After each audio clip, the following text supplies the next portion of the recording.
Hello ਦੋਸਤੋ, ਸਵਾਗਤ ਹੈ ਤੁਹਾਡਾ ਸਾਡੇ ਇਸ ਚੈਨਲ ਦੇ ਉੱਪਰ। ਅਸੀਂ ਇਸ ਚੈਨਲ ਦੇ ਉੱਪਰ ਪੀਐਸ ਟੈਟ ਅਤੇ ਸੀ ਟੈਟ ਦੀ ਤਿਆਰੀ ਕਰਵਾ ਰਹੇ ਹਾਂ। ਪੰਜਾਬੀ ਭਾਸ਼ਾ ਤੇ ਪੰਜਾਬੀ ਪੈਡਾਗੋਜੀ ਦੀ ਗੱਲ ਕਰਾਂਗੇ। ਅੱਜ ਆਪਣਾ 16ਵਾਂ ਲੈਕਚਰ ਹੈ। ਇਸ ਤੋਂ ਪਹਿਲਾਂ ਆਪਾਂ 15 ਲੈਕਚਰ ਕਰ ਚੁੱਕੇ ਹਾਂ। ਇਹਦੇ ਵਿੱਚ ਆਪਾਂ ਥਿਊਰੀ ਡਿਸਕਸ ਕਰਦੇ ਹਾਂ। ਕੀ ਹੈ? ਥਿਊਰੀ ਡਿਸਕਸ ਕਰਦੇ ਹਾਂ। ਉਸ ਦੇ ਨਾਲ ਨਾਲ ਆਪਾਂ ਜਲਦ ਹੀ ਐਮਸੀਕਿਊ ਸੈਸ਼ਨ ਲੈ ਕੇ ਆਵਾਂਗੇ, ਜਿਹੜਾ ਕਿ ਸ਼ਾਮ ਨੂੰ ਹੋਇਆ ਕਰਨਗੀਆਂ। ਸ਼ਾਮ ਨੂੰ ਜਿਹੜੇ ਕਿ ਲਾਈਵ ਕਲਾਸ ਚੱਲਿਆ ਕਰੇਗੀ ਸੈਸ਼ਨ ਦੀ ਐਮਸੀਕਿਊ ਦੇ ਵਿੱਚ, ਤੇ ਸ਼ਾਮ ਨੂੰ ਰੈਗੂਲਰ ਕਲਾਸਾਂ ਚੱਲਦੀਆਂ ਨੇ, ਤੁਸੀਂ ਦੇਖ ਸਕਦੇ ਹੋ। ਅੱਜ ਆਪਣਾ 16ਵਾਂ ਲੈਕਚਰ ਹੈ। ਉਹਦਾ ਜਿਹੜਾ ਵਿਸ਼ਾ ਹੈ ਉਹ ਭਾਸ਼ਾ ਕੌਸ਼ਲ ਪੜਾਂਗੇ। ਭਾਸ਼ਾ ਕੌਸ਼ਲ ਕਿੰਨੇ ਨੇ ਉਸਦੇ ਬਾਰੇ ਜਾਣਾਂਗੇ। ਤੇ ਅੱਜ ਕਿਹੜਾ ਪੜਾਂਗੇ? ਭਾਸ਼ਾ ਕੌਸ਼ਲ ਸੁਣਨ। ਭਾਸ਼ਾ ਦਾ ਸੁਣਨ ਕੌਸ਼ਲ ਦੇ ਬਾਰੇ ਆਪਾਂ ਡਿਟੇਲ ਦੇ ਨਾਲ ਪੜਾਂਗੇ, ਪੂਰੀ ਵਧੀਆ ਤਰੀਕੇ ਨਾਲ ਕਰਾਂਗੇ, ਕਿਉਂਕਿ ਇਸ ਦੇ ਉੱਪਰ ਇੱਕ ਐਮਸੀਕਿਊ ਦੇਖਣ ਨੂੰ ਮਿਲਦਾ ਹੈ। ਸੁਣਨ ਤੇ ਲਗਾ ਲਓ ਜਾਂ ਬੋਲਣ ਤੇ ਲਗਾ ਲਓ, ਇਸ ਤਰ੍ਹਾਂ ਦੇ ਕੌਸ਼ਲ ਨੇ ਜਿੰਨੇ। ਤੇ ਸਭ ਤੋਂ ਪਹਿਲਾਂ ਤੁਹਾਨੂੰ ਇਹ ਪਤਾ ਹੋਣਾ ਚਾਹੀਦਾ ਭਾਸ਼ਾ ਦੇ ਕਿੰਨੇ ਕੌਸ਼ਲ ਆ, ਤੇ ਉਹ ਆਪਾਂ ਕੌਸ਼ਲ ਨੂੰ ਇੱਥੇ ਜਾਣਾਂਗੇ। ਤੇ ਇਹ ਤੁਹਾਡੇ ਲਈ ਬਹੁਤ ਹੀ ਜ਼ਰੂਰੀ ਵੀਡੀਓ ਰਹੇਗੀ। ਅਗਰ ਤੁਸੀਂ ਪੀਐਸ ਟੈਟ ਜਾਂ ਫਿਰ ਸੀ ਟੈਟ ਦੇ ਵਿੱਚ ਪੰਜਾਬੀ ਲੈਂਗੁਏਜ 1 ਜਿਹੜੀ ਕਿ ਭਾਸ਼ਾ ਪਹਿਲੀ ਚੁਣੀ ਹੈ, ਤਾਂ ਤੁਸੀਂ ਬਹੁਤ ਹੀ ਧਿਆਨ ਦੇ ਨਾਲ ਇਹ ਵੀਡੀਓ ਜ਼ਰੂਰ ਦੇਖੋ, ਤੁਹਾਡੇ ਡਾਊਟ ਕਲੀਅਰ ਹੋ ਜਾਣਗੇ। ਹਾਂਜੀ, ਸੁਣਨ ਕੌਸ਼ਲ। ਹਾਂਜੀ, ਭਾਸ਼ਾ ਦੀ ਆਪਾਂ ਗੱਲ ਕਰਦੇ ਹਾਂ। ਭਾਸ਼ਾ ਦੇ ਕਿੰਨੇ ਕੌਸ਼ਲ ਨੇ ਤੁਸੀਂ ਦੇਖ ਸਕਦੇ ਹੋ। ਭਾਸ਼ਾ ਦੇ 4 ਕੌਸ਼ਲ ਨੇ, ਤਾਂ ਕਿਹੜੇ ਕਿਹੜੇ ਨੇ ਤੁਹਾਡੇ ਸਾਹਮਣੇ ਲਿਖੇ ਹੋਏ ਆ। ਸਭ ਤੋਂ ਪਹਿਲਾਂ ਕੀ ਆ? ਸੁਣਨ ਕੌਸ਼ਲ, ਸੁਣਨ ਦਾ ਹੁੰਦਾ, ਸੁਣਨ ਕੌਸ਼ਲ ਆ। ਫਿਰ ਬੋਲਣ ਕੌਸ਼ਲ ਹੈ, ਪੜ੍ਹਨ ਹੈ ਤੇ ਲਿਖਣ ਹੈ। ਇਹ ਕ੍ਰਮਬੱਧ ਆ। ਅਗਰ ਤੁਹਾਡੇ ਤੋਂ ਐਮਸੀਕਿਊ ਦੇ ਵਿੱਚ ਪੁੱਛਿਆ ਗਿਆ ਭਾਸ਼ਾ ਸਿੱਖਣ ਦੇ ਸਹੀ ਕ੍ਰਮ ਕੀ ਆ, ਸਭ ਤੋਂ ਪਹਿਲਾਂ ਬੱਚਾ ਸੁਣਨ ਸਿੱਖੇਗਾ, ਫਿਰ ਬੋਲਣ ਸਿੱਖੇਗਾ, ਫਿਰ ਪੜ੍ਹਨ ਸਿੱਖੇਗਾ ਤੇ ਫਿਰ ਲਿਖਣ ਸਿੱਖੇਗਾ। ਤੇ ਮਤੇਸਰੀ ਨੇ ਕੀ ਕਿਹਾ? ਮਤੇਸਰੀ ਮਾਂ ਨੇ ਇਹ ਕਿਹਾ ਕਿ ਲਿਖਣ ਕੌਸ਼ਲ ਸਭ ਤੋਂ ਪਹਿਲਾਂ ਬੱਚਾ ਸਿੱਖੇਗਾ। ਬਸ ਇਹਦੇ ਵਿੱਚ ਅੰਤਰ ਇਹ ਆ ਕਿ ਬਾਕੀ ਸਾਰੇ ਮਨੋਵਿਗਿਆਨੀ ਨੇ ਕੀ ਕਿਹਾ? ਪਹਿਲਾਂ ਬੱਚਾ ਸੁਣੇਗਾ, ਫਿਰ ਬੋਲੇਗਾ, ਫਿਰ ਪੜ੍ਹੇਗਾ, ਫਿਰ ਲਿਖੇਗਾ। ਪਰ ਮਤੇਸਰੀ ਕਹਿੰਦੀ ਹੈ ਜੇਕਰ ਲਿਖੇਗਾ ਤਾਂ ਉਹ ਸੁਣ ਵੀ ਆਪਣੇ ਆਪ ਲਏਗਾ, ਬੋਲਣਾ ਲੱਗ ਜਾਏਗਾ, ਪੜ੍ਹਨ ਲੱਗ ਜਾਏਗਾ, ਜੇਕਰ ਉਹ ਲਿਖਣਾ ਆਏ। ਬਸ ਇਹਦੇ ਵਿੱਚ ਡਿਫਰੈਂਸ ਬਸ ਇੰਨਾ ਹੀ ਆ, ਕਿਉਂਕਿ ਇਹਦੇ ਉੱਪਰ ਮਤੇਸਰੀ ਨੂੰ ਲੈ ਕੇ ਤੇ ਬਾਕੀ ਸਾਰੇ ਮਨੋਵਿਗਿਆਨੀਆਂ ਦੀ ਜਿਹੜੀ ਕਿ ਇਹ ਕਹਾਵਤ ਆ, ਉਸਨੂੰ ਲੈ ਕੇ ਕੁਐਸਚਨ ਪੁੱਛਿਆ ਜਾਂਦਾ ਹੈ ਐਮਸੀਕਿਊ। ਹੁਣ ਤੁਹਾਡੇ 2 ਕੁਐਸਚਨ ਐਸੇ ਸੋਲਵ ਹੋ ਗਏ, ਐਮਸੀਕਿਊ ਹੋ ਗਏ। ਸਭ ਤੋਂ ਪਹਿਲਾਂ ਭਾਸ਼ਾ ਦੇ ਕਿੰਨੇ ਕੌਸ਼ਲ ਆ? ਤੁਸੀਂ ਕਹੋਗੇ 4 ਕੌਸ਼ਲ ਨੇ। ਸਭ ਤੋਂ ਪਹਿਲਾ ਕੌਸ਼ਲ ਕਿਹੜਾ? ਸੁਣਨ ਹੈ, ਬੋਲਣ ਹੈ, ਪੜ੍ਹਨ ਹੈ, ਲਿਖਣ ਹੈ। ਤੇ ਸਹੀ ਕ੍ਰਮ ਕੀ ਆ? ਇਹ ਤੁਹਾਡੇ ਸਾਹਮਣੇ ਲਿਖਿਆ ਹੋਇਆ, ਸਭ ਸਹੀ ਕ੍ਰਮ ਦੇ ਵਿੱਚ ਲਿਖਿਆ ਹੋਇਆ। ਤੇ ਤੁਹਾਡੇ ਤੋਂ ਕ੍ਰਮ ਵੀ ਪੁੱਛਿਆ ਜਾ ਸਕਦਾ। ਜਾਂ ਫਿਰ ਇੱਕ ਹੋਰ ਕੁਐਸਚਨ ਆਉਂਦਾ, ਮਤੇਸਰੀ ਦਾ ਜਿਹੜਾ ਭਾਸ਼ਾ ਸਿੱਖਣ ਦਾ ਕ੍ਰਮ ਕੀ ਹੈ? ਉਹ ਪਹਿਲਾਂ ਕਹਿਣਗੇ ਲਿਖਣ ਕੌਸ਼ਲ ਆਵੇਗਾ, ਫਿਰ ਸੁਣਨ, ਬੋਲਣ ਤੇ ਫਿਰ ਪੜ੍ਹਨ ਕੌਸ਼ਲ ਆਏਗਾ। ਇੱਥੇ ਕਿ ਆਪਣੇ 3 ਐਮਸੀਕਿਊ ਡਿਸਕਸ ਸੋਲਵ ਹੋ ਗਏ, ਜਿਹੜੇ ਕਿ ਇਹਦੇ ਉੱਪਰ ਕੁਐਸਚਨ ਦੇਖਣ ਨੂੰ ਮਿਲਦੇ ਨੇ। ਸਭ ਤੋਂ ਪਹਿਲਾਂ ਆਪਾਂ ਗੱਲ ਕਰੀਏ ਸੁਣਨ ਕੌਸ਼ਲ ਦੇ ਬਾਰੇ। ਤਾਂ ਸੁਣਨ ਕੌਸ਼ਲ ਦਾ ਜਿਹੜਾ ਅਰਥ ਹੈ, ਸ਼ਾਬਦਿਕ ਅਰਥ ਕੀ ਹੈ? ਸਭ ਤੋਂ ਪਹਿਲਾਂ ਤੁਹਾਨੂੰ ਇਹ ਪਤਾ ਹੋਣਾ ਚਾਹੀਦਾ ਕਿ ਇਸਦਾ ਕੀ ਅਰਥ ਹੈ। ਵਿਚਾਰਾਂ ਜਾਂ ਭਾਵਾਂ ਨੂੰ ਸੁਣ ਕੇ ਸਮਝਣਾ। ਹੁਣ ਇੱਥੇ ਕੀ ਹੈ? ਜਦੋਂ ਆਪਾਂ ਕਿਸੇ ਸੁਣਨ ਦਾ ਮਤਲਬ ਆ ਕਿਸੇ ਦੀ ਕੋਈ ਬੋਲ ਰਿਹਾ ਉਹਨੂੰ ਸੁਣ ਲੈਂਦੇ ਆ, ਕੀ ਹੁੰਦੇ ਆ? ਵਿਚਾਰ ਹੁੰਦੇ ਆ ਜਾਂ ਫਿਰ ਉਹਦੇ ਭਾਵ ਹੁੰਦੇ। ਤਾਂ ਹਵਾਂ ਭਾਵਾਂ ਨੂੰ ਜਾਂ ਫਿਰ ਵਿਚਾਰਾਂ ਨੂੰ ਜਦੋਂ ਸੁਣੇਗਾ ਤੇ ਉਸ ਨੂੰ ਸਮਝਣ ਦੀ ਕੋਸ਼ਿਸ਼ ਕਰੇਗਾ, ਉਸ ਨੂੰ ਕਹਾਂਗੇ ਸੁਣਨ ਕੌਸ਼ਲ। ਇਸਦਾ ਤੁਸੀਂ ਹੁਣ ਅੱਗੇ ਇਹਦੇ ਵਿੱਚ ਦੇਖੋ ਕੀ ਮਤਲਬ ਆ। ਜੇਕਰ ਆਪਾਂ ਸੁਣ ਤਾਂ ਰਹੇ ਹਾਂ, ਦੇਖੋ ਆਪਾਂ ਸੁਣ ਤਾਂ ਰਹੇ ਹਾਂ ਪਰੰਤੂ ਸਮਝ ਨਹੀਂ ਰਹੇ, ਇਸਨੂੰ ਸੁਣਨ ਕੌਸ਼ਲ ਨਹੀਂ ਕਵਾਂਗੇ। ਅਗਰ ਤੁਹਾਡੇ ਤੋਂ ਇਸ ਤਰ੍ਹਾਂ ਸ਼ਬਦ ਦਾ ਅਰਥ ਪੁੱਛਿਆ ਗਿਆ ਐਮਸੀਕਿਊ ਦੇ ਵਿੱਚ, ਤੁਸੀਂ ਆਨਸਰ ਲਗਾ ਸਕਦੇ ਹੋ ਕਿ ਵਿਚਾਰਾਂ ਜਾਂ ਭਾਵਾਂ ਨੂੰ ਸੁਣ ਕੇ ਸਮਝਣਾ। ਤੇ ਅਗਰ ਉਹਦੇ ਵਿੱਚ ਕੁਐਸਚਨ ਪੁੱਛਿਆ ਗਿਆ ਕਿ ਆਪਾਂ ਸੁਣਨ ਕੌਸ਼ਲ ਕਿਸ ਨੂੰ ਕਹਾਂਗੇ, ਕਿਸ ਨੂੰ ਨਹੀਂ ਕਹਿੰਦੇ, ਕਿ ਆਪਾਂ ਪੜ੍ਹ ਤਾਂ ਰਹੇ ਹਾਂ ਜਾਂ ਸੁਣ ਤਾਂ ਰਹੇ ਹਾਂ ਪਰੰਤੂ ਉਹਨੂੰ ਸਮਝ ਨਹੀਂ ਰਹੇ, ਉਸਨੂੰ ਆਪਾਂ ਸੁਣਨ ਕੌਸ਼ਲ ਨਹੀਂ ਕਹਾਂਗੇ। ਇੱਥੋਂ ਕੀ ਹੈ? ਕੋਈ ਮੰਨ ਲਓ ਬੋਲ ਰਿਹਾ ਹੈ, ਆਪਾਂ ਮੰਨ ਲਓ ਮੈਂ ਤੁਹਾਡੀ ਕਲਾਸ ਲੈ ਰਹੇ ਹਾਂ, ਲੈਕਚਰ ਪੜ੍ਹਾ, ਤੁਹਾਨੂੰ ਇਹ ਸੁਣਨ ਕੌਸ਼ਲ ਕਰਾ ਰਹੇ ਹਾਂ, ਕਲਾਸ ਲੈ ਰਹੇ ਹਾਂ। ਤਾਂ ਇਹਦੇ ਵਿੱਚ ਤੁਸੀਂ ਸੁਣ ਤਾਂ ਰਹੇ ਹੋ, ਪਰੰਤੂ ਕੀ ਨਹੀਂ ਕਰ ਰਹੇ? ਸਮਝ ਨਹੀਂ ਰਹੇ। ਤਾਂ ਇਸ ਨੂੰ ਕੀ ਕਹਾਂਗੇ? ਇਸ ਨੂੰ ਕਹਾਂਗੇ ਇਹ ਸੁਣਨ ਕੌਸ਼ਲ ਨਹੀਂ ਹੈ। ਸੁਣਨ ਕੌਸ਼ਲ ਨਹੀਂ ਹੈ। ਕਿਉਂ ਨਹੀਂ ਹੈ? ਸੁਣਨ ਕੌਸ਼ਲ ਦਾ ਮਤਲਬ ਹੈ ਜਦੋਂ ਆਪਾਂ ਸੁਣਦੇ ਹਾਂ ਤੇ ਉਹਨੂੰ ਸਮਝਦੇ ਵੀ ਹੋਈਏ, ਫਿਰ ਇਸ ਨੂੰ ਕੀ ਕਹਾਂਗੇ? ਫਿਰ ਕਹਾਂਗੇ ਇਹਨੂੰ ਸੁਣਨ ਕੌਸ਼ਲ। ਤੇ ਭਾਸ਼ਾ ਦੇ ਕਿੰਨੇ ਕੌਸ਼ਲ ਨੇ ਦੇਖ ਚੁੱਕੇ ਹਾਂ। ਸੁਣਦਾ ਹੈ, ਸੁਣਨ, ਬੋਲਣ, ਪੜ੍ਹਨ ਤੇ ਲਿਖਣ, 4 ਕੌਸ਼ਲ ਨੇ ਭਾਸ਼ਾ। ਸਭ ਤੋਂ ਪਹਿਲਾਂ ਜਿਹੜਾ ਹੈ ਆਪਾਂ ਸੁਣਨ ਕੌਸ਼ਲ ਬਾਰੇ ਪੜ੍ਹਿਆ। ਅੱਜ ਸ਼ਬਦਿਕ ਅਰਥ ਤੁਹਾਨੂੰ ਦੱਸਤਾ। ਜਦੋਂ ਵਿਚਾਰਾਂ ਜਾਂ ਭਾਵਾਂ ਨੂੰ ਆਪਾਂ ਸੁਣ ਕੇ ਸਮਝ ਲੈਂਦੇ ਹਾਂ, ਤੇ ਆਪਾਂ ਅਸਲੀ ਵਿੱਚ ਸੁਣਨ ਕੌਸ਼ਲ ਕਿਵੇਂ ਕਹਾਂਗੇ? ਉਹਦਾ ਸਹੀ ਮਤਲਬ ਕੀ ਹੈ? ਜਦੋਂ ਆਪਾਂ ਕਿਸੇ ਨੂੰ ਸੁਣਦੇ ਹਾਂ, ਉਹਨੂੰ ਸਮਝ ਲਈਏ, ਉਦੋਂ ਤਾਂ ਆਪਾਂ ਕਹਾਂਗੇ ਸੁਣਨ ਕੌਸ਼ਲ ਹੈ। ਅਗਰ ਆਪਾਂ ਕਿਸੇ ਨੂੰ ਸੁਣ ਰਹੇ ਹਾਂ, ਕੋਈ ਬੋਲ ਰਿਹਾ ਹੈ, ਉਹਨੂੰ ਆਪਾਂ ਸੁਣ ਰਹੇ ਹਾਂ, ਪਰ ਉਹਨੂੰ ਸਮਝ ਨਹੀਂ ਰਹੇ ਵੀ ਕੀ ਬੋਲ ਰਿਹਾ ਹੈ। ਤੇ ਇਸ ਤਰ੍ਹਾਂ ਤੁਸੀਂ ਬਹੁਤ ਸਾਰੇ ਹੋਵੋਗੇ ਕਲਾਸ ਦੇ ਵਿੱਚ ਸੁਣ ਰਹੇ ਆ, ਮੈਨੂੰ ਸੁਣ ਰਹੇ ਆ, ਪਰ ਸਮਝ ਨਹੀਂ ਰਹੇ, ਜਾਂ ਇਹ ਵੀਡੀਓ ਦੇਖ ਰਹੇ ਨੇ, ਨਾਲ ਸਾਈਡ ਤੇ ਕੁਝ ਹੋਰ ਕੰਮ ਕਰ ਰਹੇ ਨੇ। ਫਿਰ ਕੀ ਹੈ, ਸੁਣ ਤਾਂ ਜ਼ਰੂਰ ਰਹੇ ਨੇ, ਪਰੰਤੂ ਉਹ ਕੀ ਨਹੀਂ ਕਰ ਰਹੇ, ਸਮਝ ਨਹੀਂ ਰਹੇ। ਜਿੱਥੋਂ ਕਿ ਆਪਾਂ ਕਹਾਂਗੇ ਬੱਚੇ ਦਾ ਜਿਹੜਾ ਸੁਣਨ ਕੌਸ਼ਲ ਹੈ ਉਹ ਪੂਰਾ ਨਹੀਂ ਹੋ ਸਕਦਾ ਜਾਂ ਨਹੀਂ ਹੋਵੇਗਾ। ਇੱਥੇ ਤੁਸੀਂ ਇੰਨੇ ਜਿਹੜੇ ਡਾਊਟ ਰਹਿੰਦੇ ਨੇ ਉਹ ਕਲੀਅਰ ਹੋ ਗਿਆ। ਕੁਐਸਚਨ ਪੁੱਛਿਆ ਜਾਏਗਾ, ਸੁਣਨ ਕੌਸ਼ਲ ਕੀ ਹੈ, ਦੱਸ ਦਿੱਤਾ ਹੈ ਕਿ ਵਿਚਾਰਾਂ ਜਾਂ ਭਾਵਾਂ ਨੂੰ ਸਮਝ ਕੇ ਜਾਂ ਸੁਣ ਕੇ ਤੇ ਸਮਝਣਾ ਉਹਨੂੰ। ਤੇ ਸਭ ਕ੍ਰਮਬੰਧ ਕੀ ਆ, ਭਾਸ਼ਾ ਸਿੱਖਣ ਦਾ ਕ੍ਰਮ ਤੁਹਾਡੇ ਸਾਹਮਣੇ ਲਿਖਿਆ ਹੋਇਆ। ਤੀਸਰੀ ਮਾਂ ਨੇ ਕੀ ਕਿਹਾ, ਲਿਖਣਾ ਸਭ ਤੋਂ ਪਹਿਲਾਂ ਆਏਗਾ, ਬਾਕੀ ਸਾਰੇ ਜਿਹੜੇ ਕਿ ਕੌਸ਼ਲ ਨੇ ਬਾਅਦ ਦੇ ਵਿੱਚ ਆਉਣਗੇ। ਉਸੇ ਤਰ੍ਹਾਂ ਹੀ ਇਹ ਭਾਸ਼ਾ ਦੇ ਕਿੰਨੇ ਕੌਸ਼ਲ ਨੇ, ਉਹ 4 ਨੇ। ਇੱਥੋਂ ਕਿ ਆਪਣੇ ਇੰਨੇ ਕੁਐਸਚਨ ਜਿਹੜੇ ਹੱਲ ਹੋ ਗਏ। ਹੁਣ ਮੈਨੂੰ ਨਹੀਂ ਲੱਗਦਾ ਅਗਰ ਇਸ ਤਰ੍ਹਾਂ ਦੇ ਜਿਹੜੇ ਕਿ ਤੁਹਾਡੇ ਅੱਗੇ ਸਵਾਲ ਆਏ ਤਾਂ ਤੁਸੀਂ ਇਹਨਾਂ ਨੂੰ ਭੁੱਲ ਜਾਵੋਗੇ ਜਾਂ ਮਿਸ ਕਰੋਗੇ। ਤਾਂ ਕੋਸ਼ਿਸ਼ ਕਰਿਓ ਉਹਨੂੰ ਯਾਦ ਰੱਖਿਓ, ਬਹੁਤ ਹੀ ਸੌਖੇ ਢੰਗ ਦੇ ਨਾਲ ਤੁਹਾਨੂੰ ਦੱਸਣ ਦੀ ਕੋਸ਼ਿਸ਼ ਕੀਤੀ ਹੈ। ਹਾਂਜੀ, ਅੱਗੇ ਚੱਲਾਂਗੇ। ਸਭ ਤੋਂ ਜ਼ਰੂਰੀ ਹੈ ਕਿ ਮਹੱਤਵ ਕੀ ਹੈ, ਇਹਦੀ ਇੰਪੋਰਟੈਂਸ ਕੀ ਹੈ, ਇਹਦੀ ਜ਼ਰੂਰਤ ਕੀ ਹੈ ਇੱਕ ਹਿਸਾਬ ਦੀ। ਵੀ ਇਹ ਆਪਾਂ ਭਾਸ਼ਾ ਕੌਸ਼ਲ ਦੀ ਗੱਲ ਕਰਦੇ ਹਾਂ, ਸਭ ਤੋਂ ਪਹਿਲਾਂ ਸੁਣਨ ਕੌਸ਼ਲ ਦੀ ਗੱਲ ਕਰਦੇ ਹਾਂ, ਉਹਦੀ ਲੋੜ ਕਿਉਂ ਪਈ ਆਪਾਂ। ਸਭ ਤੋਂ ਪਹਿਲਾਂ ਲੋੜ ਦੀ ਗੱਲ ਕਰੀਏ, ਕਿਉਂ ਸਭ ਤੋਂ ਪਹਿਲਾਂ ਆਪਣੇ ਕੋਲ ਹੈ ਕਿ ਸੁਣਨ ਕੌਸ਼ਲ ਇੱਕ ਅਜਿਹੀ ਪ੍ਰਕਿਰਿਆ ਹੈ, ਅਜਿਹੀ ਕਿਰਿਆ ਹੈ ਜਿਸ ਦਾ ਅਨੁਕਰਨ ਨਾਲ ਧੁਨੀਆਂ ਨੂੰ ਚੰਗੀ ਤਰ੍ਹਾਂ ਸਮਝਿਆ ਜਾ ਸਕਦਾ ਹੈ। ਉੱਥੇ ਕੀ ਲਿਖਿਆ ਹੋਇਆ ਕਿ ਸੁਣਨ ਕੌਸ਼ਲ ਇੱਕ ਇਸ ਤਰ੍ਹਾਂ ਦੀ ਕਿਰਿਆ ਹੈ ਜਿਸ ਨਾਲ ਅਨੁਕਰਨ ਮਤਲਬ ਨਕਲ ਕਰਕੇ। ਆਪਾਂ ਦੇਖਦੇ ਹਾਂ ਨਾ, ਜੋ ਵੀ ਬੱਚੇ ਹੁੰਦੇ ਆ, ਬੱਚੇ ਜ਼ਿਆਦਾਤਰ ਕਿਸ ਨਾਲ ਨਕਲ ਕਰਕੇ ਸਿੱਖਦੇ ਨੇ, ਪਰਿਵਾਰ ਦੀ ਕਰਦੇ ਨੇ, ਆਪਣੇ ਅਧਿਆਪਕ ਦੀ ਕਰ ਸਕਦੇ ਆ, ਪਰਿਵਾਰ ਚੋਂ ਕਿਸੇ ਵੀ ਮੈਂਬਰ ਦੀ ਕਰ ਸਕਦੇ ਆ, ਅਧਿਆਪਕ ਦੀ ਕਰ ਸਕਦੇ ਆ, ਹੋਰ ਵੀ ਕਿਸੇ ਦੀ ਕਰ ਸਕਦੇ ਆ। ਤਾਂ ਇਹ ਆ, ਸਮਾਜ ਦੇ ਵਿੱਚ ਕਿਸੇ ਦੀ ਵੀ ਨਕਲ ਕਰ ਸਕਦੇ। ਤਾਂ ਉਹ ਕੀ ਅਨੁਕਰਨ ਦੇ ਦੁਆਰਾ ਸਿੱਖਦੇ ਨੇ, ਤਾਂ ਧੁਨੀਆਂ ਨੂੰ ਸੁੱਖ ਲੈਂਦੇ ਨੇ। ਧੁਨੀਆਂ ਕਿਹੜੀਆਂ ਹੁੰਦੀਆਂ, ਜਿਵੇਂ ਆਪਾਂ ਪੰਜਾਬੀ ਦੀ ਗੱਲ ਕਰ ਲਈਏ, ਜਿੰਨੀਆਂ ਵੀ ਵਰਨਮਾਲਾ ਪੜ੍ਹਦੇ ਆ ਉਹ ਸਾਰੀਆਂ ਧੁਨੀਆਂ, ਜਿਵੇਂ ਕਿ ਊੜਾ ਹੋ ਗਿਆ, ਆੜਾ ਹੋ ਗਿਆ, ਕੱਕੇ ਤੋਂ ਲੈ ਕੇ ਆੜੇ ਤੱਕ ਸਾਰੀਆਂ ਧੁਨੀਆਂ ਨੇ। ਆਪਾਂ ਪੰਜਾਬੀ ਦੀ ਗੱਲ ਕਰਦੇ, ਤਾਂ ਇਹਨੂੰ ਜਦੋਂ ਬੱਚਾ ਸੁਣਦਾ ਹੈ ਤੇ ਉਹਨੂੰ ਚੰਗੀ ਤਰ੍ਹਾਂ ਸਮਝ ਲੈਂਦਾ ਹੈ, ਉਸਦਾ ਮਤਲਬ ਕੀ ਹੈ, ਇੱਥੇ ਸੁਣਨ ਕੌਸ਼ਲ ਪੂਰਾ ਹੋ ਗਿਆ। ਇਹਦੇ ਸੁਣਨ ਕੌਸ਼ਲ ਪੂਰਾ ਹੋ ਗਿਆ, ਕਿਉਂਕਿ ਸੁਣਨ ਕੌਸ਼ਲ ਦੇ ਵਿੱਚ ਸਮਝਣ ਦੀ ਗੱਲ ਕੀਤੀ ਸੀ। ਬੱਚੇ ਨੇ ਧੁਨੀਆਂ ਨੂੰ ਪਹਿਲਾਂ ਸੁਣਿਆ ਹੈ ਤੇ ਫਿਰ ਸਮਝ ਲਿਆ ਹੈ, ਪਹਿਲਾਂ ਸੁਣੇਗਾ ਫਿਰ ਸਮਝੇਗਾ, ਤੇ ਉੱਥੇ ਆਪਣਾ ਸੁਣਨ ਕੌਸ਼ਲ ਪੂਰਾ ਹੋ ਗਿਆ। ਇਹੀ ਮਹੱਤਵ ਆ ਕਿ ਕਿਸੇ ਵੀ ਭਾਸ਼ਾ ਨੂੰ ਉਹ ਅਨੁਕਰਨ ਦੇ ਦੁਆਰਾ ਸਿੱਖਦਾ ਹੈ। ਉਸ ਤੋਂ ਬਾਅਦ ਹੈ ਬੱਚਾ ਸੁਣਨ ਦੇ ਪ੍ਰਤੀ, ਬੱਚਾ ਕੀ ਰਹਿੰਦਾ, ਸੁਣਨ ਦੇ ਪ੍ਰਤੀ ਚਿੰਤਤ ਹੁੰਦਾ, ਮਤਲਬ ਕਿ ਬਹੁਤ ਹੀ ਕੀ ਹੁੰਦਾ, ਕਿਰਿਆਸ਼ੀਲ ਹੁੰਦਾ। ਮੰਨ ਲਓ ਕੋਈ ਬੱਚਾ ਹੈ, ਉਹਦੇ ਅੱਗੇ ਕੋਈ ਗੱਲ ਕਰ ਰਿਹਾ, ਉਹ ਬੱਚਾ ਕੀ ਕਰੇਗਾ, ਕੋਸ਼ਿਸ਼ ਕਰੇਗਾ ਉਹ ਗੱਲਾਂ ਸੁਣਨ ਦੀ, ਸਮਝਣ ਦੀ। ਕੀ ਬੱਚੇ ਅੰਦਰ ਉਤਸੁਕਤਾ ਹੁੰਦੀ ਆ, ਉਤਸੁਕਤਾ ਹੁੰਦੀ ਹੈ ਕਿ ਉਹ ਕੀ ਕਰੇ, ਜੋ ਕੁਝ ਬੋਲ ਰਹੇ ਉਹ ਸਮਝਣ ਦੀ ਕੋਸ਼ਿਸ਼ ਕਰੇ, ਨਵੀਆਂ ਨਵੀਆਂ ਚੀਜ਼ਾਂ ਉਹਦੇ ਸਾਹਮਣੇ ਆਉਂਦੀਆਂ ਨੇ। ਇਸ ਤਰ੍ਹਾਂ ਉਸਦੀ ਗਿਆਨ ਇੰਦਰੀਆਂ ਦਾ ਜਿਹੜਾ ਪ੍ਰਯੋਗ ਹੁੰਦਾ ਹੈ, ਕੀ ਕਰਦਾ ਹੈ, ਜਦੋਂ ਬੱਚਾ ਸੁਣਦਾ ਹੈ ਉਹਦੇ ਪ੍ਰਤੀ ਕੀ ਹੋ ਜਾਂਦਾ, ਸੁਚੇਤ ਹੋ ਜਾਂਦਾ, ਜਾਂ ਫਿਰ ਕਹਿ ਸਕਦੇ ਹਾਂ ਉਹ ਧਿਆਨ ਲਗਾ ਲੈਂਦਾ ਜੋ ਵੀ ਸੁਣਦਾ ਹੈ ਬੱਚਾ। ਤਾਂ ਉਸਦੇ ਨਾਲ ਉਹਦੀਆਂ 11 ਇੰਦਰੀਆਂ, ਜਿਵੇਂ ਕਿ ਉਹਦੇ ਕੰਨ ਹੋ ਗਏ, ਜੀਭ ਹੋ ਗਈ, ਇਸ ਤਰ੍ਹਾਂ ਦੀ ਜਿਹੜੀ ਕਿ ਗਿਆਨ ਇੰਦਰੀਆਂ, ਉਹਦਾ ਜਦੋਂ ਪ੍ਰਯੋਗ ਹੋਏਗਾ, ਬੱਚਾ ਸੁਣੇਗਾ, ਫਿਰ ਬੋਲਣ ਦੀ ਵੀ ਕੋਸ਼ਿਸ਼ ਕਰੇਗਾ ਨਾ। ਜਦੋਂ ਉਹਨੇ ਸੁਣਿਆ, ਫਿਰ ਉਹ ਸਮਝੇਗਾ, ਸਮਝ ਕੇ ਫਿਰ ਬੋਲਣ ਦੀ ਕੋਸ਼ਿਸ਼ ਕਰੇਗਾ।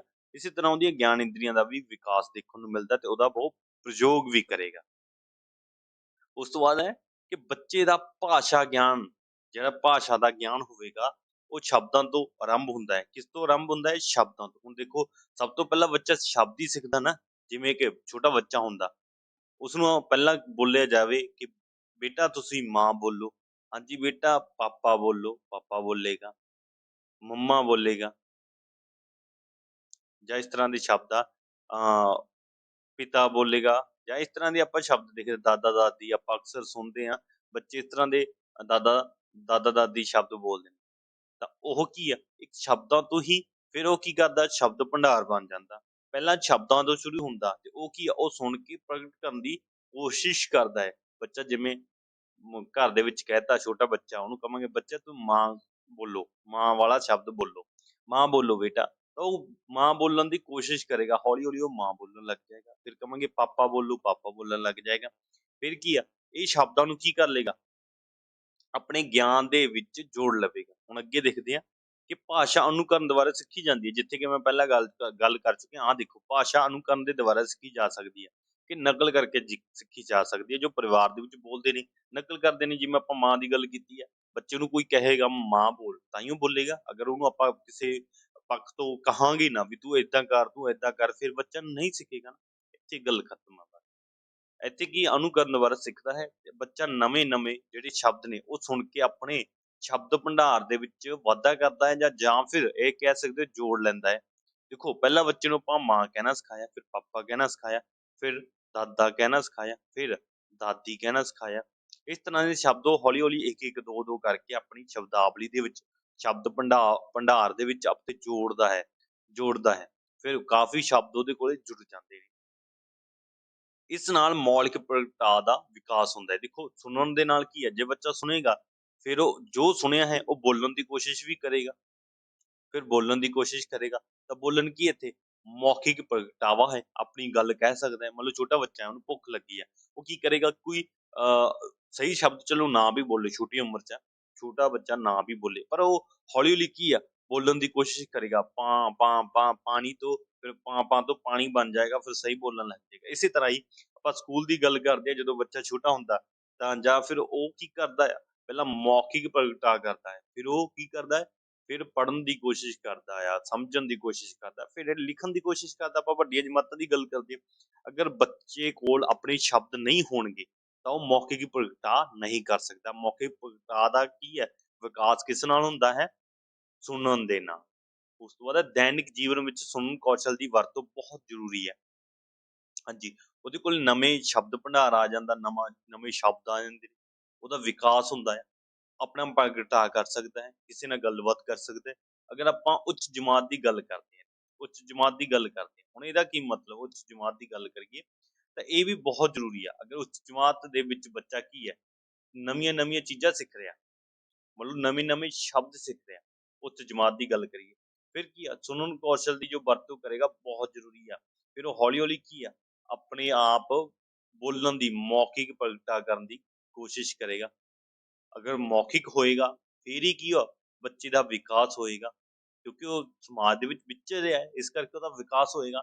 ਫਿਰ ਵਿਕਾਸ ਜਿੰਨੇ ਵੀ ਆਪਾਂ 4 ਪ੍ਰਕਾਰ ਦੇ ਵਿਕਾਸ ਨੇ ਉਹ ਆਪਾਂ ਪੜ੍ਹੇ ਆ, 4 ਪ੍ਰਕਾਰ ਦੇ ਜਿਹੜੇ ਵਿਕਾਸ ਆ ਉਹ ਚੰਗੀ ਤਰ੍ਹਾਂ ਵਿਕਸਿਤ ਹੋਣਗੇ। ਫਿਰ ਵਿਕਸਿਤ ਹੋ ਕੇ ਕੀ ਆ, ਉਹ ਬੱਚਾ ਇੱਕ ਕੀ ਆ, ਆਉਣ ਵਾਲੇ ਸਮੇਂ ਦੇ ਵਿੱਚ ਸੂਝਵਾਨ, ਸਮਝਦਾਰ, ਇਸ ਤਰ੍ਹਾਂ ਦੇਖਿਆ ਜਾਂਦਾ ਹੈ ਕਿ ਬੱਚਾ ਸਮਝਦਾਰ ਬਣ ਜਾਏਗਾ, ਬਹੁਤ ਜ਼ਰੂਰੀ। ਅੱਗੇ ਗੱਲ ਕਰਾਂਗੇ, ਸਿੱਖਿਆ ਵਿੱਚ ਵੀ ਸੁਣਨ ਕੌਸ਼ਲ ਦਾ ਬਹੁਤ ਵੱਡਾ ਅਹਿਮ ਹਿੱਸਾ ਰਹਿੰਦਾ ਹੈ। ਹੁਣ ਇੱਥੇ ਕੀ ਹੈ, ਸੁਣਨ ਕੌਸ਼ਲ ਅਗਰ ਨਾ ਹੋਇਆ, ਅਧਿਆਪਕ ਜਮਾਤ ਦੇ ਵਿੱਚ ਪੜ੍ਹਾ ਰਿਹਾ, ਉੱਚੀ ਜਮਾਤਾਂ ਨੂੰ ਮੰਨ ਲਗਾ ਲਓ, ਛੋਟੀਆਂ ਨਹੀਂ, ਚਲੋ ਉਹਨਾਂ ਕੋਲ ਕਿਸੇ ਕੋਲ ਕਿਤਾਬ ਨਹੀਂ ਹੈ, ਮੰਨ ਲਓ ਕੋਈ ਜਮਾਤ ਦੇ ਵਿੱਚ ਆ, ਉਹਨਾਂ ਕੋਲ ਕਿਸੇ ਕੋਲ ਕਿਤਾਬ ਨਹੀਂ ਹੈ, ਬੱਚੇ ਦੇਖ ਰਹੇ ਨੇ, ਬੋਰਡ ਦੇ ਵੱਲ ਦੇਖ ਰਹੇ ਨੇ ਤੇ ਅਧਿਆਪਕ ਦੇ ਵੱਲ, ਤੇ ਅਧਿਆਪਕ ਪੜ੍ਹਾ ਰਿਹਾ ਕਲਾਸ ਦੇ ਵਿੱਚ, ਤਾਂ ਕੀ ਹੋਏਗਾ, ਬੱਚਿਆਂ ਕੋਲ ਕਾਪੀਆਂ ਨੇ ਤਾਂ ਉਹ ਕੀ ਕਰਨਗੇ, ਅਧਿਆਪਕ ਕੁਝ ਬੋਲੇਗਾ ਤੇ ਕੀ ਕਰੇਗਾ, ਬੱਚੇ ਉਸਨੂੰ ਸੁਣ ਕੇ ਕੀ ਕਰਨ ਦੀ, ਲਿਖਣ ਦੀ ਕੋਸ਼ਿਸ਼ ਕਰਨਗੇ, ਆਪਣੇ ਨੋਟਸ ਬਣਾਉਣਗੇ। ਜਿਵੇਂ ਤੁਸੀਂ ਵੀ ਆਪਣੇ ਨੋਟਸ ਬਣਾ ਰਹੇ ਹੋਵੋਗੇ, ਮੈਨੂੰ ਸੁਣ ਕੇ ਤੁਸੀਂ ਨੋਟਸ ਬਣਾ ਰਹੇ ਹੋ, ਕਿਤੇ ਨਾ ਕਿਤੇ ਇਹ ਸੁਣਨ ਕੌਸ਼ਲ ਦਾ ਸਭ ਤੋਂ ਅਹਿਮ ਹਿੱਸਾ ਵੀ ਪੜ੍ਹਾਈ ਲਿਖਾਈ ਦੇ ਵਿੱਚ ਸੁਣਨ ਕੌਸ਼ਲ ਦਾ ਬਹੁਤ ਵੱਡਾ ਹਿੱਸਾ ਹੈ ਜਾਂ ਭੂਮਿਕਾ ਰਹਿੰਦੀ ਹੈ। ਅਗਰ ਸੁਣਨ ਕੌਸ਼ਲ ਨੂੰ ਆਪਾਂ ਨਹੀਂ ਮੰਨਾਂਗੇ, ਫਿਰ ਪੜ੍ਹਨਾ, ਲਿਖਣਾ, ਸਮਝਣਾ, ਇਹ ਸਾਰੇ ਕੀ ਹੋਣਗੇ, ਵਿਅਰਥ ਜਾਣਗੇ। ਬਾਕੀ ਸਾਰੇ ਵਿਅਰਥ ਜਾਣਗੇ, ਫਿਰ ਭਾਸ਼ਾ ਨਹੀਂ ਸਿੱਖ ਸਕਦੇ। ਅਗਰ ਭਾਸ਼ਾ ਦਾ ਗਿਆਨ ਹੋਏਗਾ ਜਾਂ ਭਾਸ਼ਾ ਦੀ ਸਿੱਖਿਆ ਲੈਣੀ ਆ, ਤਾਂ ਸਭ ਤੋਂ ਜ਼ਰੂਰੀ ਹੈ ਸੁਣਨ ਕੌਸ਼ਲ ਹੈ। ਜੇਕਰ ਆਪਾਂ ਕਿਸੇ ਨੂੰ ਸੁਣ ਨਹੀਂ ਨਾ ਸਕਦੇ, ਆਪਾਂ ਕੁਛ ਸਿੱਖ ਵੀ ਨਹੀਂ ਸਕਦੇ, ਇਹ ਵੀ ਗੱਲ ਹੈ।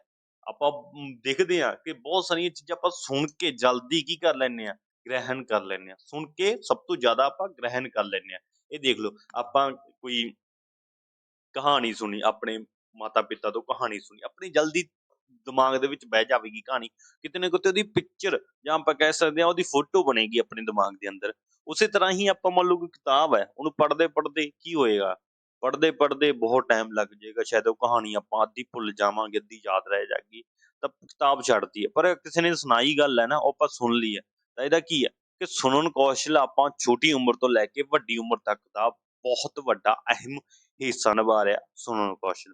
ਅਗਰ ਆਪਾਂ ਜਮਾਤਾਂ ਦੀ ਗੱਲ ਕਰੀਏ, ਛੋਟੀਆਂ ਜਾਂ ਉੱਚ ਜਮਾਤਾਂ ਦੀ, ਤਾਂ ਇੱਥੋਂ ਤੱਕ ਸਥਿਰ ਨਹੀਂ ਰਹਿੰਦਾ, ਇੱਥੋਂ ਤੱਕ ਕਿ ਸਥਾਈ ਨਹੀਂ ਰਹਿੰਦਾ, ਇਹ ਅੱਗੇ ਤੱਕ ਵੀ ਸੁਣਨ ਕੌਸ਼ਲ ਦੀ ਲੋੜ ਪੈਂਦੀ ਹੈ। ਜਿਵੇਂ ਕਿ ਹੁਣ ਤੁਸੀਂ ਕਿਸੇ ਕੰਪੀਟੀਟਿਵ ਐਗਜ਼ਾਮ ਦੀ ਤਿਆਰੀ ਕਰ ਰਹੇ ਹੋ, ਮੰਨ ਲਓ PSTET ਦੀ ਕਰ ਰਹੇ ਹੋ, CTET ਦੀ ਕਰ ਰਹੇ ਹੋ, ਉੱਥੇ ਕੀ ਅਗਰ ਤੁਹਾਡੇ ਸੁਣਨ ਕੌਸ਼ਲ ਪੈਦਾ ਨਾ ਹੋਵੇ, ਤੁਸੀਂ ਕਿਸ ਤਰ੍ਹਾਂ ਤਿਆਰੀ ਕਰੋਗੇ? ਬਿਲਕੁਲ ਵੀ ਨਹੀਂ ਕਰ ਸਕਦੇ। ਹੁਣ ਬਿਲਕੁਲ ਮੈਂ ਤਾਂ ਤੁਹਾਡੇ ਸਾਹਮਣੇ ਨਹੀਂ, ਹੁਣ ਤੁਸੀਂ ਸਭ ਕੁਝ ਮੋਬਾਈਲ ਤੇ ਦੇਖ ਰਹੇ ਹੋ ਜਾਂ ਲੈਪਟਾਪ ਤੇ ਦੇਖ ਰਹੇ ਹੋ, ਪਰ ਤੁਹਾਡੇ ਅੱਗੇ ਆਵਾਜ਼ ਆ ਰਹੀ ਹੈ। ਮੈਂ ਤੁਹਾਡੇ ਸਾਹਮਣੇ ਨਹੀਂ, ਬਸ ਆਵਾਜ਼ ਆ ਰਹੀ ਹੈ ਤੇ ਸਕਰੀਨ ਸ਼ੋ ਹੋ ਰਹੀ ਹੈ, ਠੀਕ ਆ? ਸਕਰੀਨ ਦੇ ਉੱਤੇ ਜੋ ਚੱਲ ਰਿਹਾ ਤੁਸੀਂ ਉਹ ਦੇਖ ਰਹੇ ਹੋ। ਇਸੇ ਕਰਕੇ ਸੁਣਨ ਕੌਸ਼ਲ ਬਹੁਤ ਜ਼ਰੂਰੀ ਹੈ ਕਿਸੇ ਵੀ ਕੰਮ ਨੂੰ ਲੈ ਕੇ। ਅਗਰ ਕਿਸੇ ਨੇ ਕੰਮ ਕਰਨਾ, ਮੰਨ ਲਓ ਕੋਈ ਮਿਸਤਰੀ ਆ, ਉਹਨੂੰ ਆਪਾਂ ਸੁਣਨ ਕੌਸ਼ਲ ਉਹਦੇ ਕੋਲੇ ਨਾ ਹੋਇਆ, ਉਹਨੂੰ ਆਪਾਂ ਕੰਮ ਕਿਸ ਤਰ੍ਹਾਂ ਸਮਝਾਵਾਂਗੇ? ਉਹ ਸਮਝ ਹੀ ਨਹੀਂ ਸਕੇਗਾ। ਫਿਰ ਉਹਨੂੰ ਕਿਸ ਤਰ੍ਹਾਂ ਦੱਸਾਂਗੇ ਇਹ ਕੰਮ ਕਰਨਾ?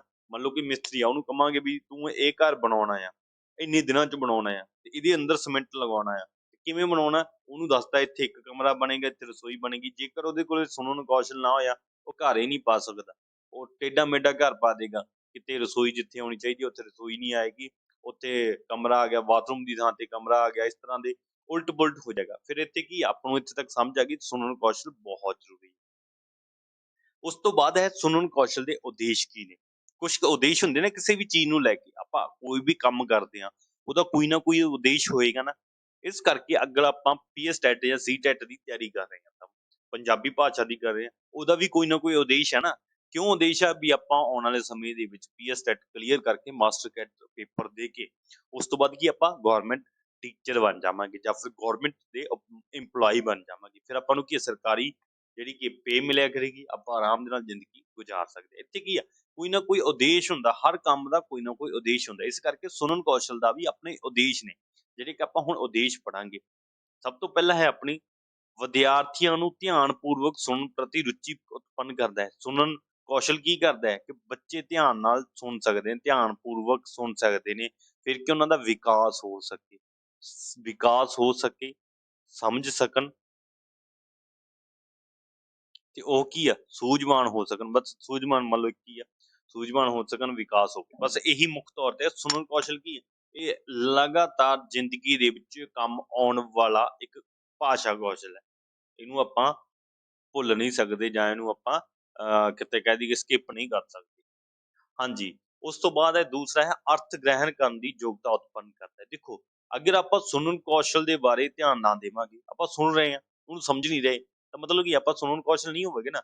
ਸੁਣਨ ਦਾ ਮਤਲਬ ਕੀ ਹੈ? ਜਿੱਥੇ ਕਿ ਆਪਣੇ ਅਰਥ ਬਾਰੇ ਪਤਾ ਲੱਗੇ ਜਾਂ ਫਿਰ ਅਰਥ ਗ੍ਰਹਿਣ ਕਰੀਏ, ਕਿ ਜੋ ਚੀਜ਼ ਕੋਈ ਬੋਲ ਰਿਹਾ ਉਹਨੂੰ ਸਮਝ ਸਕੀਏ।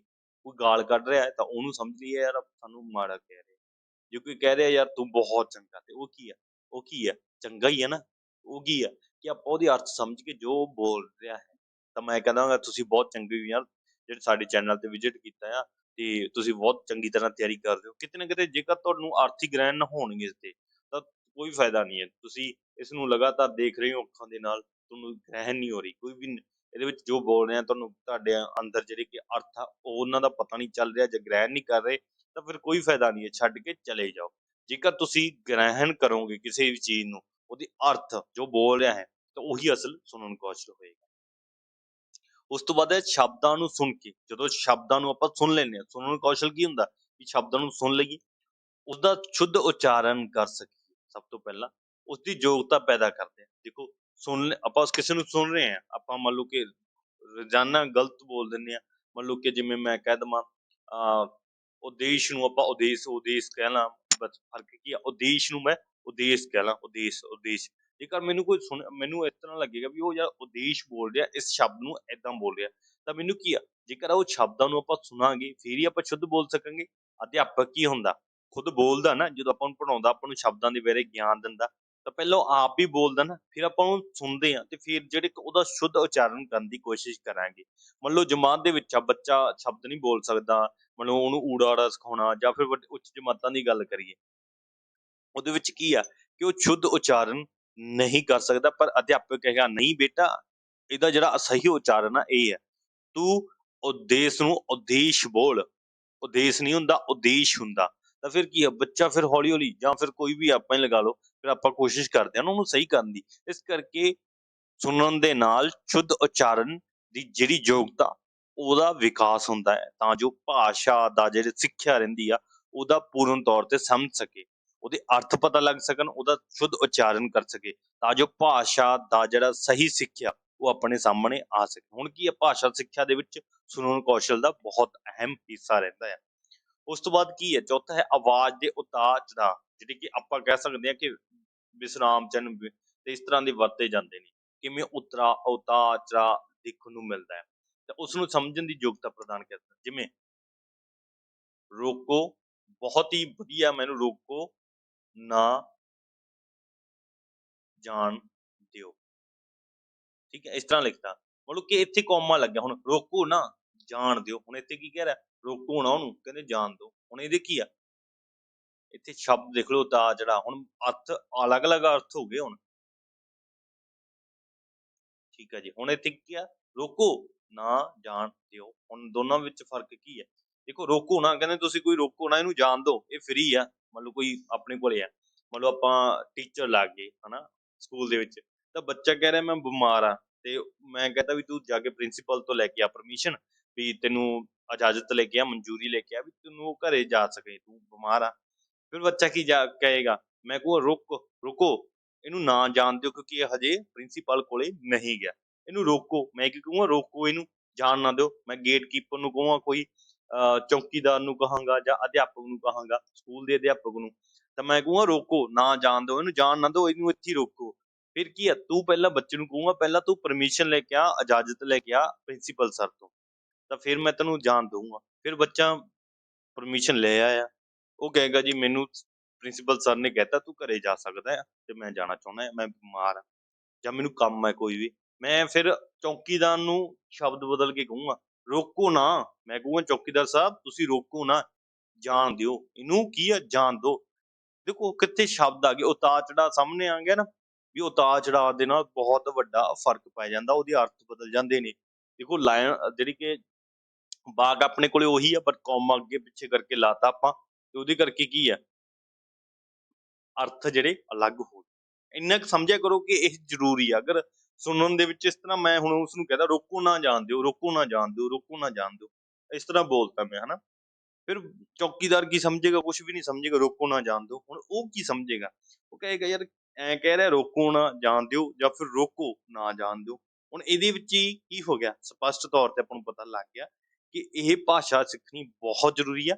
ਅਗਰ ਸੁਣਨ ਕੌਸ਼ਲ ਦੇ ਵਿੱਚ ਆਪਾਂ ਉਤਾਰ ਚੜਾਅ ਨਹੀਂ ਸਮਝ ਸਕਦੇ, ਉਸਦੀ ਯੋਗਤਾ ਆਪਣੇ ਅੰਦਰ ਨਹੀਂ ਹੈ, ਤਾਂ ਆਪਾਂ ਜਿਹੜੇ ਕਿ ਅਰਥ ਗ੍ਰਹਿਣ ਨਹੀਂ ਕਰ ਸਕਦੇ, ਜਾਂ ਫਿਰ ਆਪਾਂ ਬੋਲ ਨਹੀਂ ਸਕਦੇ। ਇੱਥੇ ਕਿ ਤੁਹਾਡਾ ਇਹ ਕਨਸੈਪਟ ਕਲੀਅਰ ਹੋ ਗਿਆ।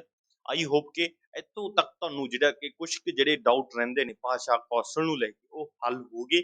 ਹੁਣ ਆਪਾਂ ਗੱਲ ਕਰਦੇ ਹਾਂ ਪ੍ਰਭਾਵਸ਼ਾਲੀ ਸੁਣਨ ਦੀਆਂ ਸ਼ਰਤਾਂ। ਹਾਂਜੀ, ਪ੍ਰਭਾਵਸ਼ਾਲੀ ਸੁਣਨ ਦੀਆਂ ਕੀ ਸ਼ਰਤਾਂ ਨੇ। ਸਭ ਤੋਂ ਪਹਿਲਾਂ ਆ, ਜੋ ਸੁਣਿਆ ਜਾਵੇ ਉਸਨੂੰ ਚੰਗੀ ਤਰ੍ਹਾਂ ਸਮਝਿਆ ਜਾਵੇ। ਇਹੀ ਸਭ ਤੋਂ ਪਹਿਲਾਂ ਸੁਣਨ ਕੌਸ਼ਲ ਦਾ ਅਰਥ ਹੈ, ਕਿ ਜੋ ਆਪਾਂ ਸੁਣਦੇ ਆ ਉਹਨੂੰ ਚੰਗੀ ਤਰ੍ਹਾਂ ਸਮਝਿਆ ਜਾਵੇ। ਅਣਸੁਣੀ ਗੱਲ ਹਮੇਸ਼ਾ ਅਧੂਰੀ ਰਹਿੰਦੀ ਆ। ਮੰਨ ਲਓ ਕਿ ਮੈਂ ਤੁਹਾਨੂੰ ਪੜ੍ਹਾ ਰਿਹਾ, ਤੁਸੀਂ ਸਕਰੀਨ ਦੇ ਵੱਲ ਦੇਖ ਰਹੇ ਹੋ, ਮੈਨੂੰ ਸੁਣ ਰਹੇ ਹੋ, ਤੇ ਤੁਸੀਂ ਸਮਝ ਵੀ ਰਹੇ ਹੋ। ਕੋਈ ਆ ਕੇ ਤੁਹਾਨੂੰ ਕਹਿੰਦਾ ਦੋਸਤ ਜਾਂ ਮਿੱਤਰ, ਜਾਂ ਫਿਰ ਕੋਈ ਵੀ ਨਾਮ ਲਗਾ ਲਓ, ਜੇ ਵੀ ਸਰ, ਵੀ ਆਪਾਂ ਉੱਥੇ ਜਾਣਾ। ਕਿਸੇ ਨੇ ਮੈਨੂੰ ਕਹਿਤਾ ਮੈਂ ਪੜ੍ਹ ਰਿਹਾ ਜਾਂ ਪੜ੍ਹਾ ਰਿਹਾ, ਤਾਂ ਮੰਨ ਲਓ ਮੈਂ ਪੜ੍ਹ ਰਿਹਾ ਤੇ ਮੈਨੂੰ ਸਮਝ ਨਹੀਂ ਲੱਗ ਰਿਹਾ, ਤੇ ਮੇਰੇ ਕੋਲੇ ਆ ਕੇ ਕਹੂਗਾ ਜੇ ਵੀ ਸਰ ਆਪਾਂ ਕਿਤੇ ਜਾਣਾ ਆ, ਤੇ ਜਿਹੜਾ ਉਹ ਪਾਰਟ ਆ ਵੀਡੀਓ ਦਾ ਉਹ ਮੈਨੂੰ ਸਮਝ ਨਹੀਂ ਲੱਗੇਗਾ। ਇਸ ਕਰਕੇ ਉਹ ਅਣਸੁਣੀ ਗੱਲ ਹੋ ਗਈ, ਤੇ ਅਣਸੁਣੀ ਹਮੇਸ਼ਾ ਅਧੂਰੀ ਰਹਿੰਦੀ ਆ, ਅਪੂਰੀ ਹੋ ਜਾਂਦੀ ਹੈ, ਜਾਂ ਫਿਰ ਇਹਨੂੰ ਤੁਸੀਂ ਅਧੂਰੀ ਵੀ ਲਿਖ ਸਕਦੇ ਹੋ, ਅਧੂਰੀ ਲਿਖ ਦਿਓ, ਅਧੂਰੀ ਰਹਿ ਜਾਂਦੀ। ਠੀਕ ਹੈ ਜੀ, ਇੱਥੇ ਗੱਲ ਸ਼ਰਤ ਆ ਜੀ। ਉਸ ਤੋਂ ਬਾਅਦ ਦੂਸਰਾ ਹੈ, ਜੋ ਕੁਛ ਵੀ ਸੁਣਿਆ ਜਾਵੇ ਉਹ ਬਿਲਕੁਲ ਠੀਕ ਰੂਪ ਵਿੱਚ ਸੁਣਿਆ ਜਾਵੇ। ਜੋ ਵੀ ਆਪਾਂ ਸੁਣਦੇ ਹਾਂ ਉਹਨੂੰ ਠੀਕ ਰੂਪ ਦੇ ਵਿੱਚ ਸੁਣਿਆ ਜਾਵੇ। ਜੇਕਰ ਆਪਾਂ ਠੀਕ ਰੂਪ ਦੇ ਵਿੱਚ ਨਾ ਹੋਵੇ, ਸ਼ੁੱਧ ਨਾ ਸੁਣ ਸਕੀਏ, ਫਿਰ ਆਪਾਂ ਵੀ ਆਉਣ ਵਾਲੇ ਸਮੇਂ ਦੇ ਵਿੱਚ ਗਲਤ ਬੋਲਾਂਗੇ। ਇਹੀ ਆ, ਅਧਿਆਪਕ ਨੂੰ ਹਮੇਸ਼ਾ ਚਾਹੀਦਾ ਹੈ ਕਿ ਉਹ ਸਹੀ ਬੋਲੇ ਤੇ ਸਹੀ ਉਚਾਰਨ ਕਰੇ, ਤਾਂ ਜੋ ਬੱਚਿਆਂ ਦੇ ਅੰਦਰ ਆਉਣ ਵਾਲੇ ਸਮੇਂ ਦੇ ਵਿੱਚ ਗਲਤੀ ਨਾ ਹੋਵੇ। ਜੇਕਰ ਤੁਸੀਂ ਗਲਤ ਬੋਲ ਰਹੇ ਹੋ ਤਾਂ ਬੱਚੇ ਵੀ ਫਿਰ ਆਉਣ ਵਾਲੇ ਸਮੇਂ ਦੇ ਵਿੱਚ ਗਲਤ ਬੋਲਣਗੇ। ਤੁਹਾਡੇ ਜਿਹੜੇ ਵਿਦਿਆਰਥੀ ਨੇ ਉਹ ਵੀ ਗਲਤ ਉਚਾਰਨ ਕਰਨਗੇ ਸ਼ਬਦਾਂ ਦਾ। ਇਸੇ ਕਰਕੇ ਧਿਆਨ ਦਿਓ ਕਿ ਭਾਸ਼ਾ ਨੂੰ ਵਿਗਾੜੋ ਨਾ, ਸਗੋਂ ਸੁਧਾਰੋ, ਕਿਉਂਕਿ ਹੁਣ ਤਾਂ ਬਹੁਤ ਵਿਗੜ ਚੁੱਕੀ ਹੈ। ਹਾਂਜੀ, ਅੱਗੇ ਹੈ ਆਪਣੇ ਕੋਲੇ, ਬੱਚੇ ਦੁਆਰਾ ਜੋ ਕੁਛ ਵੀ ਸੁਣਿਆ ਜਾਵੇ ਉਸ ਉੱਪਰ ਚੰਗਾ ਜਾਂ ਉਸਦੇ ਦਿਲ ਉੱਪਰ ਚੰਗਾ ਪ੍ਰਭਾਵ ਪਾਵੇ। ਸਭ ਤੋਂ ਪਹਿਲਾਂ ਕੀ ਹੈ ਕਿ ਕਹਿ ਰਿਹਾ ਕਿ ਬੱਚਾ ਜੋ ਵੀ ਸੁਣਦਾ ਹੈ ਉਸ ਦੇ ਉੱਪਰ ਚੰਗਾ ਪ੍ਰਭਾਵ ਪਾਵੇ, ਤੇ ਉਸਦੇ ਦਿਲ ਨੂੰ ਚੰਗਾ ਪ੍ਰਭਾਵ ਪਾਵੇ, ਤੇ ਉਸਦੇ ਉੱਪਰ ਕੀ ਆ, ਇੱਕ ਸੂਝਵਾਨ ਸੋਚ ਪੈਦਾ ਕਰੇ, ਉਸਨੂੰ ਅਰਥ ਗ੍ਰਹਿਣ ਕੀਤਾ ਜਾਵੇ। ਉਹ ਮੌਲਿਕ ਦੀ ਗੱਲ ਕਰ ਸਕਦੇ ਆ, ਜਾਂ ਫਿਰ ਆਪਾਂ ਨੈਤਿਕਤਾ ਦੇ ਜਿਹੜੇ ਸ਼ਬਦ ਆ ਉਹ ਵਰਤੇ ਜਾਣ, ਤਾਂ ਜੋ ਉਹ ਤੋਂ ਬੱਚਾ ਕੁਝ ਸਿੱਖ ਸਕੇ, ਸਮਾਜ ਦੇ ਵਿੱਚ ਕਿਵੇਂ ਰਹਿਣਾ ਉਹ ਸਿੱਖ ਸਕੇ, ਉਹਨੂੰ ਜਿਹੜੇ ਕਿ ਸਹੀ ਗਲਤ ਦੇ ਬਾਰੇ ਪਤਾ ਲੱਗੇ।